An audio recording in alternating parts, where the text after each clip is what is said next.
So hi everyone, this is part 2 of my alarm clock project. I've advanced the project a little bit so that I am now actually have a working clock keeping time. It might be a little bit hard to see those digits on the camera. It's currently displaying a time of 17:50, and I can actually advance the time with this button here. So when we first turn the clock on, it'll actually, if I reset it, we can see it defaults to 1749. That's just a value that I've programmed into it. I'll probably set that to 1200 or something in the future. And we can set the time by pressing this button here. We can move the time forwards. So it will eventually have a plus and a minus on the time, so we can also go backwards. But this is just proof of concept at this stage that we can actually set an initial time and keep track of the time. Now this is actually using a concept called interrupts to keep track of the time. I've actually got it set up so it's firing an interrupt every 1 second, so it's increasing a time that I've stored in the program by 1 second every time the interrupt occurs. So let's take a little look at interrupts. Let's see what they are, how we can use them. So what is an interrupt? Well, it's a bit like what it sounds. An interrupt, you're interrupting some process. So imagine you had two people talking to each other, having a conversation, and a third person came along and interrupted them. Well, that's exactly what an interrupt is. It's interrupting the main program, stopping it, and the processor will then carry out what's known as an interrupt service routine. It will carry out a special piece of code, and then once that's finished, then it will return control back to the main program. So how can we use these interrupts to keep track of time? Well, it turns out the ATmega328 chip has 3 peripherals built into it known as counter timers. They're essentially counters, they just count upwards. But they do so in a very controlled and timed manner. So they'll count at very set, specific timed intervals. They're tied into the main clock, which is essentially driven by the crystal on the board here. And the crystal can be very precise. It will just give us a very precise clock, and we can use that precise clock to drive these counters. We can therefore use them as timers to time how long something takes. Now these timers can be configured to generate interrupts. Now interrupts can be generated by different types of events. They can trigger when a counter reaches its maximum value and overflows and goes back to 0. We call that an overflow interrupt. They can also be configured to do something called compare matching. So you can define a specific value that you want to match against, and then every time the timer increments, it will compare itself to that specific value. And if there's a match, it will generate what we call a compare match interrupt. And then I think you can also have interrupts that fire on when a pin changes. So you can monitor the state of a pin and have an interrupt fire if the pin state changes. But we're not going to be using that. What we're actually going to be using is the compare match interrupts. So I've done some calculations, and I've calculated what number I would need to count up to take a time of exactly 1 second. We also have to use something called a Prescaler, because the onboard crystal that's essentially driving these clocks is a bit too fast. It would be counting too quick, and we would need a really big number to take 1 second of time. So we use something called a Prescaler, so we can sort of divide the clock speed down, so we get slower counts or longer counts. So we don't have to count up to quite such a high number. And I've calculated that I need a Prescaler of 256 and a compare match of 62,500. So let's jump into the code and take a look at how we do this. So this is my sketch from last time, and I've just enhanced it a bit to actually keep track of proper time now. So most of this will look familiar. We've got a couple of new variables here. These are constants, and they've been defined as unsigned integers that are 16 bits wide. They're called T1 load and T1 comp. The load is the initial value we're going to set the timer to, and the comp is the value we need to reach, the value we need to count up to take 1 second. This should all look familiar before. We've got our segment pins, our digit pins, our numbers. This is our map to convert decimal numbers into our 7-segment displays. These are new. We've got hours, minutes and seconds. They're just simple integers. Setup function before. This bit looks familiar. So this piece of code here needs a little bit of explanation. Now timer 1 has 2 control registers named TCC R1A and TCC R1B. Now the TCC R1A, we don't need any of the features that are in there, so I'm just setting that to 0, so that's nice and simple. All the bits in that register will get set to 0. Now this code here is setting the prescaler to 256, or selecting a prescaler of 256. Now when I first saw this code, I didn't write this myself, I got this from somebody else's example. I just looked at this and thought, oh, this is just gobbledygook. I don't understand anything what this is doing. Now I'm not a C++ programmer, and I don't have that much experience programming kind of at a hardware level, so I'm not really used to manipulating binary like this to set control registers. We're at quite a low level here in programming.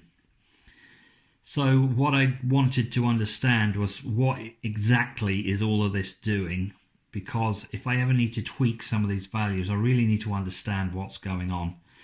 So these looked vaguely familiar to me. These are actually assignment operators, and the assignment operators that have 2 characters like this and the second character being an equals, they're kind of a shorthand. So what this is really saying is, if I just write over here, it's shorthand for TCC R1B equals TCC R1B, or whatever is in this expression.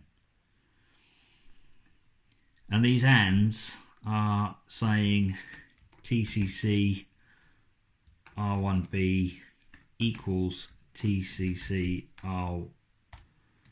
R1B and whatever is in this expression here. So this one will be the same. I'll do these as comments just to give a little bit of explanation of what these lines of code are actually doing. Now what's this bit here? What's this 1 with 2 arrows pointing to the left and then this CS12? Now this is the, I looked this up, this is the left shift operator, and it looks a bit unfamiliar to me. It looks like we're shifting this into this, but that's not what it means at all.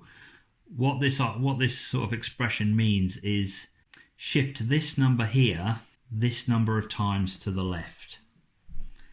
So we need to know what these numbers mean, CS12, CS11 and CS10. Now I actually looked them up. I think they're defined in a file called interrupts.h as a C++ header file in the Arduino libraries.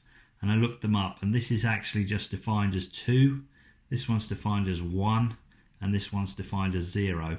Now if we look at the Arduino datasheet, we can make a bit more sense of why they're set to those numbers. So this is the Arduino datasheet, and this is the definition for this control register here, TCC R1B. And these are all the bits that you can set on that control register. It's an 8-bit register, and we've got bits 0 through to bit 7. And the ones we're interested in here are these CS12, CS11 and CS10. And they are bits 0, 1 and 2. So that's why in that header file these values here are set to 0, 1 and 2. So if we look down here at what these do, CS12, 11 and 10 and the description, and it tells you here, there's a little table to say, you know, if you set these bits to these values, this is what you're going to get. Now this is the one we actually want, this one here, a prescaler of 256. So we need to set this bit, the CS12 bit needs to be set, and the CS11 and the CS10 bits need to be not set, they need to be 0. So if we go back to our Arduino code, let's just look at this shift operation. Now if we had the number 1 is what we're starting with, if we express that as a binary number, it would look like that. That is the binary representation of the number 1, just the bit 0 is set. And then we're saying that we're going to take this number and we're going to shift it to the left 2 times. Now if we shifted it once, we would end up with that, the number 1 shifted to the left once, and then if we shifted it twice, we would end up with that. So what it means is we actually end up with all zeros apart from bit 2. This is bit 0, this is bit 1, and this is bit 2. So our expression eventually becomes TCC R1B equals TCC R1B or this number here. Now, when you're doing an OR operation with binary, anything with a 0 is going to remain unchanged in the original value of this variable. So if the bit 7 of this was set to a 0, we would have 0 or 0, which would be 0. So it would remain unchanged and it would be 0. However, if it was set to a 1, we would have 1 or 0, which would be a 1. So it remains as a 1. So essentially, when you're ORing, anything with a 0 is left unchanged. So everything will be unchanged apart from this one bit here, and this will be set always, regardless of what the original value was in here. If the original value of this bit was a 0, we'd be having 0 or 1, so that would be a 1. And if it was already set to a 1, it would be 1 or 1. So again, it would result in a 1. So no matter what happens, this bit will get set. So using the OR expression is a good way of setting bits. Now the AND kind of works kind of the opposite. So what we would have is our number here, our 8-bit number, and we would have the bit set that was our initial value, and then we're going to shift to the left 1 time. So we'll end up with a number that looks like that. Now the next thing that was confusing me is, what is this doing? What's this little symbol here? I think it's called a tilde or a tilde. I'm not quite sure how people pronounce that. That's actually the logical NOT operator. Sorry, that's the binary NOT operator. It's different to the explanation symbol that we normally see for a NOT. Well, this would invert the expression. If it was true, it would invert it to false, and if it was false, it would invert it to true. But with the binary NOT operator, it inverts all the bits, so we don't end up with a true or false value, we end up with another binary value with all the bits flipped. So if all the bits were flipped here, we would actually have just this bit not set. Now what happens when we AND this number is it's the opposite to the OR. This time all the 1s will remain unchanged and the 0 will get set to 0 regardless of what the initial value is.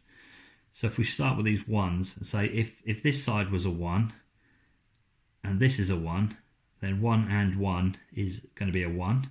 And if this is a 0 and this is a 1, we'd have 0 or 1, which would be 0. So essentially the value remains unchanged. It would be whatever it was originally set to in here. Now the 0 in contrast gives us a slightly different result.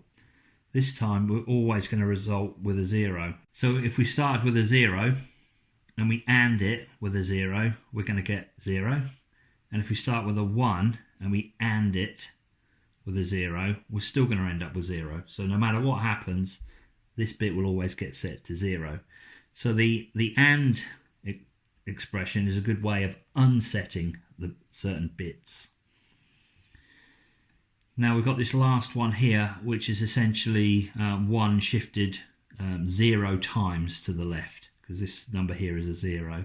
So we would have just the 1. There wouldn't actually be any shifting going on because we're going to shift it 0 times. And then again, we've got this NOT operator here. So we would actually end up with 1, 1, 1, 1, 1, 1, 0. And the same would be true. This is an AND operation, so all these bits are going to remain unchanged and this bit is going to be unset. So really what this really confusing set of expressions here is doing is essentially setting this bit, unsetting that bit, and unsetting that bit, which if we go back to our data sheet, that's exactly what we want. We want to set that bit, unset that bit, and unset that bit. And I think this is a fairly conventional way of setting bits by using this left shift operator. It can look a little bit confusing, but once you're familiar with it, you can just accept that if it's an OR operation, you're setting the bit, and if it's an AND operation, you're unsetting the bit.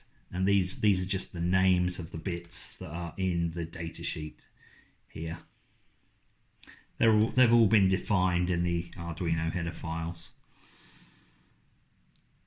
A little bit long-winded, but I really wanted to do that for myself more than anything, just so that I understand exactly what this expression is doing. And if we want to tweak these values, if we ever want to go to a different prescaler here, we know that we just need to manipulate these a bit.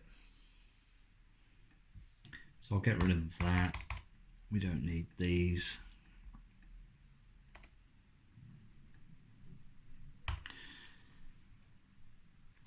So we've set up our timer in that we're going to have the correct prescaler of 256. The next thing we do is we're initially setting the value of the timer counter to be 0, because this, if you remember, was defined up here. T1 load was 0, and then this T1 comp down here. This is our compare match register. This is what the timer is going to be compared with, and if it matches the value that's in here, it's going to trigger our interrupt. And we defined this T1 comp to be 62,500. So that's how many counts would take exactly 1 second to reach.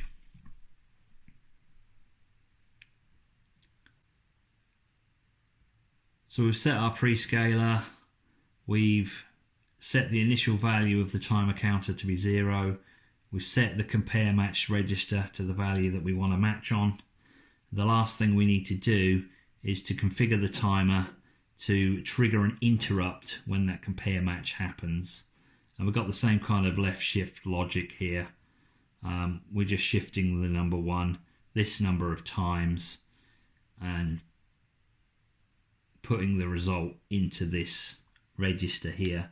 This is the timer 1 interrupt mask. So it will define which interrupts will be triggered by timer 1. So this is the compare match interrupt. Finally here, we've just got to turn the interrupts on. This SEI stands for set the enable interrupt flag. There's sort of a counterpart function to this called CLI, I think, which is to clear the interrupt flag. So by setting it, you're enabling, and clearing, you're disabling. So we want to enable interrupts. So we've configured all of our timer and we've enabled the interrupts. There is just one last thing that we need to look at. What happens when the interrupt gets fired? It actually calls this function down here called ISR, which is an interrupt service routine. I don't quite understand why we have this in here.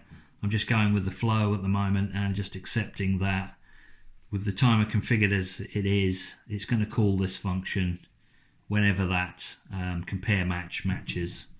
and we've reached our 1 second mark. What we're going to do inside this little function, just two things. This is the value of the timer counter, so we're just going to reset it by setting it back to this T1 load, which is 0, just setting it back to 0 so the counting starts again. And then we're going to call our own function called interrupt time. Now it's important in these interrupt service routines to keep them nice and short, because remember the processor is stopped whilst this is, it's not essentially stopped, but it's stopped executing our program when this service routine is being executed. So if we're taking a long time in here, we're going to see our main loop is going to slow down because there's something sort of intense happening in here. So we want to keep this service routine as short as possible. The only thing I'm really doing is calling this method, and this method is just defined down here. It is doing a few things, but I still think that this will execute really fast. All we're doing is incrementing the seconds by 1. Now if the seconds have gone over 59, then we're going to roll them back round to 0 again, so we set the seconds to 0. But if that's happened, we need to increment the minutes. Same there with the minutes. If the minutes have gone over 59, we need to roll them round to 0. And again, if we've done that, we need to increment the hours. And again with the hours, if the hours have gone over 24 hours in the day, but we're from 0 to 23. So if they've reached, if they've gone beyond 23, we'll roll them back round to 0. So we're really just incrementing the time by 1 second, but we're rolling over the seconds, minutes and hours if we need to. So that's all the interrupt service routine is doing. It's just incrementing our time by 1 second. And we're using the timers inside the ATmega328 to make sure that that happens at exactly 1 second intervals, so we have an accurate time.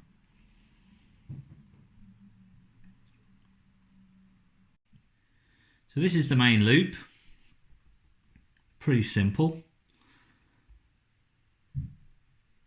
I've got an integer here called button state. I'm doing a digital read on pin A0.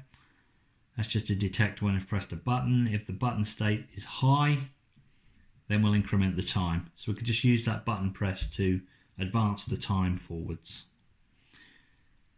And then this bit here is pretty similar to what we saw in the multiplexing sketch. We just got these 4 outputs, and they're just writing to 1 digit on our display. But instead of setting them to some fixed values, we're actually going to use our hours and minutes. Now this actually turned out to be simpler than I thought it was going to be. I was thinking, how am I going to convert the hours and minutes into the individual digits in the display? But it's quite simple. We just divide by 10. So if we take our hours, say for example we had 2200 hours, so 22, and we want to display that as a number 2 and a number 2, then if we take 22 divided by 10, we actually get 2, because this is integer division. So the actual result would be 2.2, but because it's an integer, it's been just rounded to 2.